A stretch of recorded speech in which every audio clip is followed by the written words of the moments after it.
Good morning everyone. Welcome back to our online class again.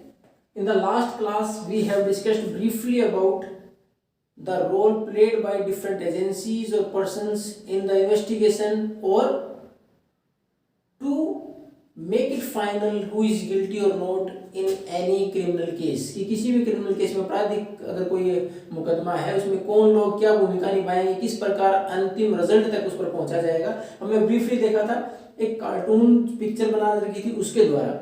अब हमारे पास हम one by one पढ़ेंगे कौन क्या भूमिका निभाता है। तो हमने इसमें महत्वपूर्ण 4 चीजें देखी थी, कौन कौन लोग भूमिका निभाते हैं। सबसे पहले पुलिस जो कि एफआईआर दर्ज करती है, इन्वेस्टिगेशन करती है, फिर चार्जशीट दाखिल करती है कहाँ, कोर्ट में।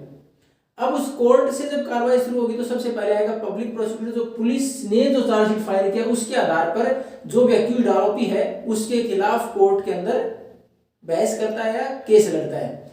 दूसरा जो हमारा की प्लेयर हो गया। तीसरा जो हमारे पास अक्यूज्ड है उसको अधिकार है अपना एक वकील करने का, अपने आप को डिफेंड करने का, तो डिफेंस लॉयर। तीसरा चौथा जो फैसला सुनाएगा जज। तो ये 4 महत्वपूर्ण लोग हैं जो महत्वपूर्ण भूमिका निभाते हैं इसमें सबसे पहले हम पढ़ेंगे रोल ऑफ पुलिस कि पुलिस की क्या भूमिका है। तो हम देखते हैं जैसे ही कोई इंसिडेंट होता है, कोई एक्सीडेंट होता है, कोई घटना होती है तो उस टाइम पर सबसे पहले the police to be inform, पहले पुलिस को इन्फॉर्म किया जाता है। The police is going to file an FIR, police एक एफआईआर फाइल करती है। उसके बाद it investigate in the case on the basis of that FIR. FIR में जो जानकारी दी गई उसके आधार पर अपनी इन्वेस्टिगेशन स्टार्ट करती है, अपनी जांच स्टार्ट करती है। उस इन्वेस्टिगेशन में क्या करती है कि वो record the statement of the witness. जो गवाह है, किसी व्यक्ति ने कोई इंसिडेंट होते हुए देखा है, कोई घटना है, उसके बाद देखा वो अपना स्टेटमेंट रिकॉर्ड करना चाहता है कि मैंने ये देखा, इस प्रकार घटना हुई, तो उस रिकॉर्ड करेगी उस स्टेटमेंट को। उसके बाद बाकी एविडेंस इकट्ठा करेगी पुलिस कि उसके संबंधित बाकी एविडेंस कोई भी मिलेंगे उनको इकट्ठा किया जाएगा, प्रूफ इकट्ठे किए जाएंगे। उसके बाद पुलिस को लगता है कि उसने पूरी स्टेटमेंट रिकॉर्ड कर लिया, एविडेंस कलेक्ट कर लिए, उसके अनुसार जो व्यक्ति हमने गिरफ्तार इसके पर आरोप लगे हैं, अगर उसके खिलाफ वास्तव में कोई केस बनता है, सजा का हकदार है, तो चार्जशीट फाइल करेगी इस एविडेंस और स्टेटमेंट के आधार पर कि क्या क्या आरोप उसके ऊपर बनते हैं, किस प्रकार की सजा उसको मिलनी चाहिए। वो चार्जशीट दाखिल कर दी जाएगी। वो चार्जशीट कहां दाखिल होगी, कोर्ट में। अब उस चार्जशीट के आधार पर जज डिसाइड करेगा द अक्यूज्ड इज गिल्टी और नॉट, कि जो अक्यूज्ड आरोपी है वो सही है या गलत है, उसको सजा मिलनी चाहिए कि नहीं मिलनी चाहिए। अब इसमें हमने शुरुआत से ही पढ़ा कि पुलिस ये डिसाइड नहीं करती कौन गलत है कौन सही है, वो केवल एविडेंस इकट्ठे करती है। उसका काम नहीं है सजा देना किसी को। और हमने इससे पहले लेसन में पढ़ा था rule of law. Rule of law में क्या था, कानून सब पर बराबर लागू होता है, पुलिस पर भी लागू होता है। पुलिस का काम भी क्या है, वो ह्यूमैनिटी का एस्पेक्ट, ह्यूमन राइट्स का भी ध्यान रखे और नियमों को समान रूप से एप्लीकेबल करते हुए अपनी कार्रवाई आगे बढ़ाए। और उसके अनुसार हमारे यहाँ आर्टिकल 22 के तहत कुछ अधिकार दिए हैं उस व्यक्ति को जिसको गिरफ्तार किया जाएगा या जेल के अंदर रखा जाएगा पुलिस के द्वारा इसके खिलाफ एफआईआर, जिसको अक्यूज्ड आरोपी है उसके लिए उस आरोपी के क्या कुछ अधिकार रहेंगे। जिस भी व्यक्ति को गिरफ्तार किया जाएगा the reason must be told to that particular person, उस व्यक्ति को उसका रीजन बताया जाएगा वो क्यों गिरफ्तार किया जा रहा है। उसके बाद विद इन 24 आवर्स, अगले 24 घंटे के अंदर उसको किसी भी स्टेबल कोर्ट के अंदर पेश करना होगा। ही और सी कांट बी टॉर्चर और इल ट्रीटेड, उसको किसी प्रकार से कोई यातनाएं नहीं दी जा सकती। अगर उससे कोई कन्फेस कराई गई है during the detention period in the prison, जेल में उसको रखा हुआ पुलिस की कस्टडी के दौरान अगर उसे कन्फेस करा लिया गया, उसने मान लिया कि हाँ मेरी गलती है, उसको विटनेस नहीं मान सकती, उसको एविडेंस के तौर पर नहीं दर्शा सकती पुलिस, क्योंकि पुलिस कस्टडी में हो सकता है by force it was confessed, हो सकता है उसको डरा धमका के पीट के उससे यहाँ भरा ली गई हो, तो वो एविडेंस के तौर पर पेश नहीं कर सकती पुलिस उसका कन्फेशन। अब उसके साथ साथ एक और जो अधिकार दिया गया है, महिलाएं या माइनर जिनकी उम्र, जो बच्चा है उसकी उम्र 15 साल से नीचे, उसको केवल क्वेश्चनिंग के लिए, इन्वेस्टिगेशन या क्वेश्चनिंग के लिए वहां पुलिस स्टेशन नहीं बुला सकती।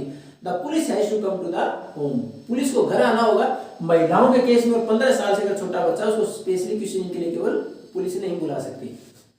अब ये सारे अधिकार जिस व्यक्ति के ऊपर आरोप लगे हैं, उसके साथ साथ कुछ और अधिकार सुप्रीम कोर्ट की गाइडलाइंस में दिए गए, जिसको डीके बसु गाइडलाइंस के नाम से जाना जाता है। सुप्रीम कोर्ट ने क्या क्या अधिकार दिए, उसमें जो अधिकार दिए किसी भी डिटेन्ड को जिसको गिरफ्तार किया जाएगा, जेल में रखा जाएगा, अरेस्ट किया जाएगा, उसके लिए उसमें दे रखा है कि जो भी अधिकारी whoever is going to arrest a particular person or to investigate, जांच करने जाएगा, अरेस्ट करने जाएगा, he must wear a stable uniform, जो यूनिफॉर्म उस डिपार्टमेंट के द्वारा दी गई प्रॉपर यूनिफॉर्म हो, name tag should be there, उसका नाम हो उसके ऊपर, designation should be mention, designation जैसे हमारे यहाँ स्टार के तौर पर दर्शाते हैं, तो उस प्रकार का डिजिग्नेशन किस पद पर है, वो सारी चीजें क्लियरली विजिबल हो। जो भी व्यक्ति इन्वेस्टिगेशन के लिए जाएगा, अरेस्ट करने के लिए जाएगा, उसकी सारी चीजें यूनिफॉर्म, नेम टैग और उसका डिजिग्नेशन क्या पद है, वो सारी क्लियरली विजिबल हो। उसके साथ साथ एक मेमो तैयार किया जाएगा, एक नोटिस तैयार किया जाएगा, पेपर तैयार किया जाएगा, इसके ऊपर टाइम और डेट लिखी जाएगी, इस व्यक्ति को कब गिरफ्तार किया गया, किस टाइम पर गिरफ्तार किया, किस तारीख को गिरफ्तार किया गया, एंड वन विटनेस, और उसके ऊपर कम से कम एक विटनेस के साइन होंगे कि इस व्यक्ति को इस टाइम पर यहां से इस जगह से गिरफ्तार किया गया है। किसी भी एक व्यक्ति से, उसका रिलेटिव भी हो सकता है और कोई और भी हो सकता है, कोई पड़ोसी भी हो सकता है, उससे साइन कराए जाएंगे। And it must be cross signed by the accused, जिसके ऊपर आरोप लगे उससे भी साइन कराएंगे कि आपको इस जगह से इस टाइम पर गिरफ्तार किया जा रहा है, या आपके पड़ोसी के साइन है, अब आप साइन कर दें कि आपको इस कारण से इस जगह से इस समय गिरफ्तार किया गया है। उसके साथ साथ अगर मान लो उस व्यक्ति को किसी को इन्फॉर्म करना, अपने रिलेटिव को या वेल विशर को गिरफ्तार के समय, तो उसको अधिकार होगा, किसी भी एक व्यक्ति को अपना इन्फॉर्म कर सकता है।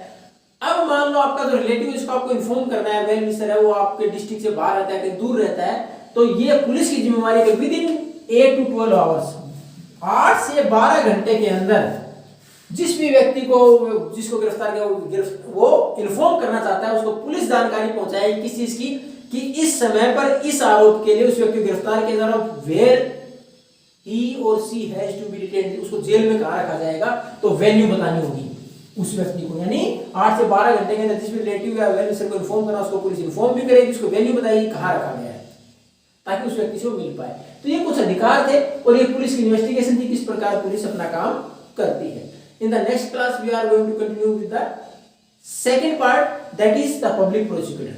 Thank you and have a nice day.